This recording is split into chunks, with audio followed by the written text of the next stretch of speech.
من اگر برخیزم تو اگر برخیزی همه برمیخیزند. من اگر بنشینم تو اگر بنشینی چه کسی برخیزد.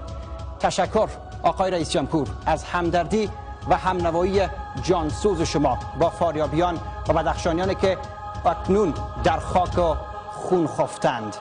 پیام مردم آسیب دیده و در سوق نشسته برای رئیس جمهور. جناب عالی، وقت نکردید حداقل قدم رنجمی کردید و از ملت خود جویای احوال می شدید. از وضعیت فلاکتبارشان با خبر می شدید و از نزدیک مشاهده می کردید که در این 12 سال واقعا چه اندازه کارهای زیرساختی مثمر و ستودنی برای سرزمین خود انجام دادید. یا می دانستید از اینکه کار اساسی نکرده اید در هراس بودید که با چه چهره نزد مردم خود بروند. دست کم اگر از نزدیک وقت نکردید سر بزنید لااقل یک پیام کوتاه تلویزیونی و تصویری که می توانستید برای مردم رنجیده خود ابراز کنید و اعلام می کردید که چقدر شما هم در این درد ملت شریک هستید.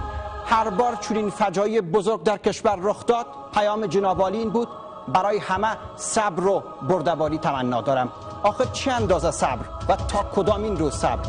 حملات وحشیانه انتحاری صورت گرفت و کودکان نازنین به کام مرگ رفتند. گفتید صبر.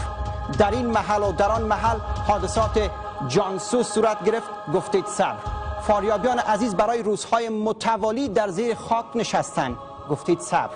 آخر کاسه صبر مردم دیگر از این گونه کارها لبریز شده است. معاون عالی قدر شما به فاریاب می رود و برای مردم 30 روز وعده نمره زمین می دهد. مگر نمره زمین چه درد از آن مردم کم می کند؟ با زمین می خواهند چه کار کنند؟ گورستان برای خود بسازند؟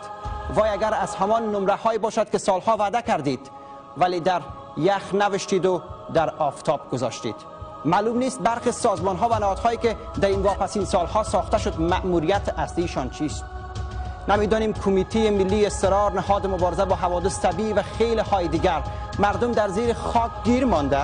ما زندگی عادیشان را که نجات داده نتوانستیم، دست کم پیکر بیرویشان را هم نمیتوانیم از زیر خاک بیرون بیاوریم. آخرین مردم رنجیده میخوان بدونن که چرا برای ولایت‌هایشان کار اساسی انجام ندادید. امروز سرک نداریم تا بدخشان برویم و کمک کنیم. تنها کاری که کردید عده محدود را به عرش رساندید ولی مردم بیچاره همچنان در فرش باقی ماندند. برای نامزدان فعلی ریاست جمهوری هم مردم افغانستان پیام دارند. کجا هستید شما که تا دیروز از رایگ‌های میلیونی صحبت می‌کردید و پشت به حمایت همین مردم والا همت گرم کرده بودید؟ حالا در روز بعد کجا هستید؟ مگر نمیگفتید درد این ملت را دوا میکنید؟ حالا مردم به دوا و مدارا ضرورت دارند. یا شما هم به فکر درد خود هستید که همان رسیدن به قدرت باشد نه درد ملت؟ تاریخ گواه است که در این کشور هر کی آمد و از نام ملت استفاده کرد اما بعد که به جای رسیدن دیگر مردم چی؟ هیچی.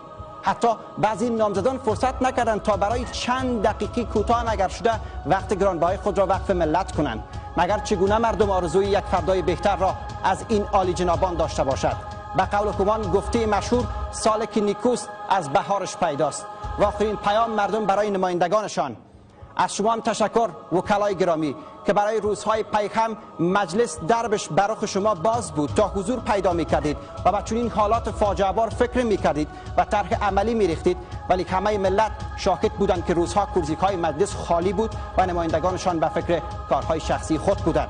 حداقل وکلای محترم، مردم در این مقطع حساس از شما می‌خواهند تا برایشان کار بکنید و کمک کنید تا از این بحران رکایی یابند. حرف آخر، همه ملت افغانستان باید همصدایی و احساس خود را در برابر چنین رویدادها نشان دهند که اگر دولت خوب کار نمی کند ولی همچنان ملت زنده است و از همدیگر به قیمت جان دفاع می کند.